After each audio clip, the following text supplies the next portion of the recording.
Hello and welcome to the world of civil coach. Civil engineer training institute में आप सभी का स्वागत है। मैं सुदीप कुमार अग्रवाल, स्ट्रक्चर डिजाइनर और आप सभी के लिए सिविल कोच। आज हम देखने जा रहे हैं कि कॉलम का ओरिएंटेशन कैसे होना चाहिए, उसका सबसे सही तरीका कैसा है और उसको क्यों करना चाहिए ये भी जानते हैं। सबसे पहले जानते हैं कि कॉलम ओरिएंटेशन क्यों करना चाहिए। कॉलम ओरिएंटेशन क्यों करना चाहिए? क्योंकि स्ट्रक्चर को इकोनॉमिकल बनाता है, साथ ही साथ सेफ भी बनाता है। कहीं आपने कॉलम ओरिएंटेशन सही रखा है तो स्ट्रक्चर सेफ के साथ इकोनॉमिकल भी होगा।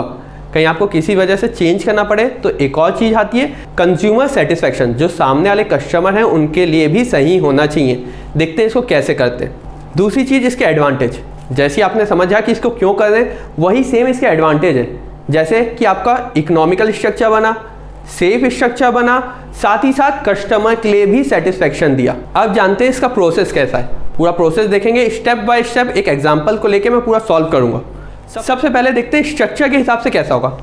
एक नॉर्मल स्ट्रक्चर बनाया हो, 1 2 3 4 कमरे हैं, उसमें नाम दे दिए ABC 1 2 3। तो जैसे यहाँ पर जो कॉलम आएगा उसको बोलेंगे A1, यहाँ जो आएगा उसको A2, यहाँ जो आएगा A3। डिस्टेंस दिया है 2.5, 4 मीटर, 3 मीटर, 3 मीटर। इस तरह से अपन लेके सॉल्व करेंगे। सबसे पहले A1 को सॉल्व करते हैं। अब A1 के आसपास बीम कैसी है वो देखते हैं। एक बीम है आपकी y डायरेक्शन में 3 मीटर की, दूसरी बीम है 2.5 मीटर की। इसके पहले समझते हैं कॉलम का ओरिएंटेशन होना कैसे चाहिए। जैसे एक तरफ से लोड ज़्यादा आ रहा है या दूसरे तरफ से, तो कैसे पहचाने। जैसे इस पॉइंट पे एक कॉलम होगा तो उसमें लोड आ रहा है ये 3 मीटर बीम के कारण, तो 3 मीटर की बीम इसको ट्विस्ट करने की कोशिश कर दी, और इस तरफ 2.5 मीटर, तो कौन सी ज़्यादा होगी समझ सकते हैं आप लोग को। मूवमेंट क्या होता है? Force into distance. जैसे जैसे डिस्टेंस बढ़ते जा रहा है आपका मूवमेंट बढ़ते जाएगा, तो यहाँ पर ज़्यादा मूवमेंट इसके कारण क्रिएट होगा। अब ये तो समझ में आ गया किसके कारण ज़्यादा मूवमेंट क्रिएट हो रहा है। अब ये समझते हैं कि ज़्यादा मूवमेंट के साइड शॉर्टर साइड आना चाहिए कि लॉन्गर साइड। अब जैसे मैं खड़ा हूँ यहाँ पर, अब मुझे सामने से कोई धक्का देगा, आसानी से गिर सकते हैं अपन, आगे पीछे आसानी से हो सकते हैं। आजू बाजू से देगा तो टाइम लगता है, अपन ज़्यादा लोड रजिस्ट कर सकते हैं। और अच्छा एग्जाम्पल स्केल से सोचिए। अब जैसे स्केल से समझते हैं, एक तरह से एक कॉलम है, एक शॉर्टर साइड है और एक लॉन्गर साइड है। अब मैं लॉन्गर साइड से धक्का दूंगा तो ये आसानी से बेंड हो जा रहा है। वही चीज़ शॉर्टर साइड से धक्का दे रहा हूँ, जितना भी धक्का दे रहा हूँ आसानी से बेंड नहीं हो पा रहा। तो यही सेम कॉन्सेप्ट आपके कॉलम में होता है कि कॉलम में जो लॉन्गर साइड है वो थोड़ा सा वीक होता है, शॉर्टर साइड ज़्यादा लोड कैरी कर सकता है। इसी कॉन्सेप्ट के हिसाब से अपन लोग पूरे स्ट्रक्चर के कॉलम को पहले अरेंज करेंगे। जैसे देखिए यहाँ पर x डायरेक्शन में कितना है, 2.5 मीटर के कारण आ रहा है, और y डायरेक्शन में 3 मीटर के कारण। अब इन दोनों में से ज़्यादा बड़ा कौन सा है? 3 मीटर। तो 3 मीटर ही आपका मेजर डिसाइड करेगा कि शॉर्टर साइड किस साइड है। तो 3 मीटर आपका आ रहा है y डायरेक्शन में, तो आपका शॉर्टर साइड कौन सा होना चाहिए? y डायरेक्शन पे। तो कॉलम आपका शॉर्टर साइड में y डायरेक्शन में आ जाएगा। इस तरह से अरेंज करते जाते हैं। अब नेक्स्ट केस देखते हैं A3 के लिए। इसी के जैसे है, एक इस तरफ है, दूसरा दूसरी तरफ है। अब A3 के लिए जब सॉल्व करेंगे तब आपको दोनों तरफ का डायमेंशन पता होना चाहिए। एक 3 मीटर का है, दूसरा 2.5। तो सेम y डायरेक्शन में क्या है? 3 मीटर, और x डायरेक्शन में 2.5 मीटर। अब इससे ये फर्क नहीं पड़ रहा वो नीचे है कि ऊपर है, किसी भी डायरेक्शन में हो अपन लोग उसको पॉजिटिव ही ले रहे हैं। दोनों में से ग्रेटर कौन सा है? y डायरेक्शन का। तो उस हिसाब से आप कॉलम को प्लेस करेंगे। तो कॉलम का शॉर्टर साइड किस तरफ आ जाएगा? आपका x की तरफ। y डायरेक्शन बड़ा है तो उसके कारण उसके तरफ आएगा परपेंडिकुलर कॉलम का फेस शॉर्टर साइड, जैसे इसमें दिख रहा है। इसी तरीके से हर एक को सॉल्व करते जाते हैं। अब सॉल्व करते हैं A2 को। A2 में थोड़ा सा चेंजेस आ गया, नीचे ऊपर दोनों तरफ बीम है, कुछ इस तरह से बीम है, बीच में कॉलम रहेगा। तो ये क्या कर रहा है? एक इस तरफ जा रहा है तो दूसरा ऊपर तरफ जा रहा है। यहाँ पर दोनों फोर्स नीचे ही जा रही है, तो एक क्लॉकवाइज बनेगा, एक एंटी क्लॉकवाइज बनेगा, तो दोनों एक दूसरे को डिफेंड करने लगेंगे। तो इसको सॉल्व कैसे करेंगे वो देखते हैं। अपन लोग A2 के लिए सॉल्व कर रहे हैं। ये 3 मीटर है, उसके ऊपर भी 3 मीटर है, तो आपका क्या हो जाएगा? x डायरेक्शन में 2.5 और y डायरेक्शन में दोनों एक दूसरे को रजिस्ट कर रहा है, तो 3 मीटर माइनस 3 मीटर हो जाएगा। तो अब क्या हो गया? 0। तो कौन सा बड़ा हो गया? 2 मीटर, 2.5 मीटर। तो आपका कॉलम कुछ इस तरीके से आ जाएगा कि जो लॉन्गर साइड है उसके परपेंडिकुलर शॉर्टर साइड आएगा कॉलम का। इसी तरीके से B1 को सॉल्व करते हैं। ये आपका B1 कॉलम है, उसको सॉल्व करने की कोशिश करते हैं। मैं रुकता हूं, पहले आप लोग सॉल्व करो, वही आएगा कि नहीं मैच करेंगे। अब देखते हैं कि आपका आंसर और हमारा आंसर मैच किया कि नहीं। B1 के लिए जब सॉल्व कर रहे हैं तो x एक्सिस में क्या हो गया? एक तरफ 4 मीटर, एक तरफ 2.5 मीटर। तो दोनों एक दूसरे का, एक क्लॉकवाइज बनेगा तो दूसरा एंटी क्लॉकवाइज बनेगा, तो दोनों एक दूसरे को रजिश कर रहे हैं तो उसके कारण कम हो जाएगा, दोनों को डिक्रीज करना पड़ेगा। 4 माइनस 2.5। अब ये डिपेंड नहीं करता आप 2.5 माइनस 4 कर रहे हैं, हमें उसके डायरेक्शन से मतलब नहीं है, उसके मैग्नीट्यूड से मतलब है।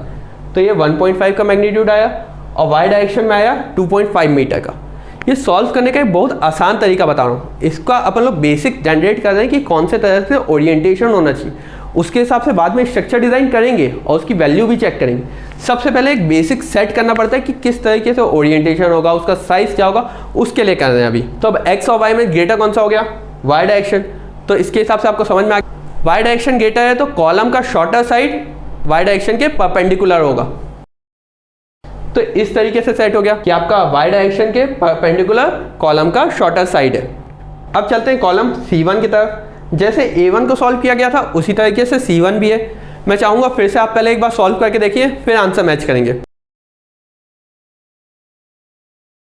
अब देखते हैं C1 कॉलम को कैसे सॉल्व कर सकते हैं। C1 कॉलम को सॉल्व करने का तरीका सेम। सबसे पहले देखते हैं एक्स डायरेक्शन की कितनी वैल्यू है, वाई डायरेक्शन की कितनी वैल्यू है। एक्स डायरेक्शन की वैल्यू है 4 मीटर, वाई डायरेक्शन की वैल्यू है 2.5 मीटर। तो इससे तो आसानी से समझ में आ रहा है ग्रेटर कौन सा है, एक्स डायरेक्शन। तो उसके तरफ आपका शॉर्टर साइड आ जाएगा। इसी तरीके से आगे सॉल्व करते जाते हैं। अब एक केस ले लेते हैं बीच वाला, थोड़ा सा डिफरेंट रहेगा ये। यहाँ पर ये आपका कॉलम का नाम क्या हो गया, B2। अब जब B2 को सॉल्व करने जाने एक्स डायरेक्शन में देखेंगे 2.5, एक तरफ 4, तो इन दोनों को सब्ट्रैक्ट करेंगे। 4 माइनस 2.5 1.5। सिमिलरली वाई डायरेक्शन में क्या हो रहा है, इस तरफ 3 मीटर, इस तरफ 3 मीटर, तो दोनों को सब्ट्रैक्ट किए 0 मीटर आ गया। तो अब इन दोनों से बड़ा कौन, 1.5 मीटर। तो आपको कॉलम कुछ इस तरीके से अरेंज होगा, 1.5 मीटर की तरफ, मतलब वाई डायरेक्शन की तरफ शॉर्टर साइड। जिस तरफ मूवमेंट ज़्यादा जनरेट हो रहा है, मूवमेंट जनरेट हो रहा है, उस तरफ हमें शॉर्टर साइड रखना है। क्यों, वो अपन लोगों ने पहले भी देखा, शॉर्टर साइड ज़्यादा अच्छे से लोड कैरी कर सकता है, मूवमेंट को ज़्यादा रजिस्ट कर सकता है।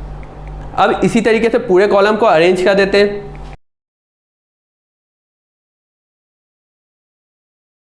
तो इस तरीके से आप पूरे कॉलम को अरेंज करेंगे। अब देखते हैं कहीं वॉल होता तो क्या होता। अभी हमने स्ट्रक्चर को देखा कि बीम के हिसाब से कैसे अरेंज करना है। वॉल होता है जिसको बोलते हैं आर्किटेक्चरल प्लान। आर्किटेक्चरल प्लान के हिसाब से हमें थोड़ा सा मॉडिफिकेशन करना पड़ता है, कॉलम को ओरिएंटेशन उसके हिसाब से चेक करना पड़ता है, तो अब वो करते हैं। तो इस तरीके से पूरे कॉलम और वॉल कहीं रहे। ये जैसा आपका आर्किटेक्चरल प्लान है। अब इसमें कॉलम प्लेस करते हैं। तो देख रहे हैं कॉलम प्लेस कर रहे हैं, तो ये कॉलम स्पेशली ये वाला कॉलम अलग से बाहर निकला है। ये वाला कॉलम तो हल्का सा थोड़ा सा उसको पोजीशनिंग चेंज करेंगे तो वो ठीक हो जाएगा, परंतु ये वाला कॉलम के ओरिएंटेशन गलत हो रहा है। किसी भी क्लाइंट को अच्छा नहीं लगेगा कि ये उसका हॉल है, समझो हॉल में अलग से कॉलम दिख रहा है, तो इसके कारण इसका ओरिएंटेशन चेंज करना पड़ेगा मुझे। तो अब कॉलम को मॉडिफाई करके देखते हैं उसका पोजीशन किस तरह से आएगा। इस तरह से कुछ हो गया, मॉडिफाई किए। अब वापस वॉल बनाते हैं तो लगभग पूरे कॉलम कवर हो गए। तो हमें इसी हिसाब से चेक करना पड़ता है। सबसे पहले क्या किए, स्ट्रक्चर के हिसाब से चेक किए कि पूरे कॉलम सही है कि नहीं। अब एक दो कॉलम जो आपको आर्किटेक्चरल के पॉइंट ऑफ व्यू से चेंज करना पड़ रहा है उसको चेंज करते हैं। ये चेंज क्यों कर रहे हैं, क्योंकि आर्किटेक्चरल को भी, मतलब आपके कस्टमर को भी सेटिस्फेक्शन देना है। उसका घर है, उसको एकदम प्रॉपर व्यू मिलना चाहिए। हम एज ए स्ट्रक्चर इंजीनियर पहले सेफ्टी को प्रायोरिटी देते हैं, परंतु क्लाइंट हो या आर्किटेक्चर हो वो ब्यूटी को ज़्यादा, मतलब सुंदरता को ज़्यादा प्रेफरेंस देता है, तो उनके साथ भी हमें साथ साथ चलना चाहिए। तो इसी तरीके से पूरे कॉलम्स को अरेंज किया जाता है और उसके बाद चेक किया जाता है। तो मतलब मैं फिर से एक और बार रिपीट करता हूँ काम क्या किए। सबसे पहले बीम के हिसाब से, स्ट्रक्चर के हिसाब से पूरा अरेंज किए कॉलम को। उसके बाद आर्किटेक्चरल पॉइंट ऑफ व्यू से सोचे कि कैसा होना चाहिए कॉलम, उसको चेक किए। अब यही केस कहीं मल्टी स्टोरी बिल्डिंग्स की। मिलते हैं अगले वीडियो में, जब तक के लिए बने रहिए सिविल गुरुजी के साथ। करना है खास तो चलो हमारे साथ, करना है खास तो चलो हमारे साथ, सिविल की बात गुरुजी के साथ।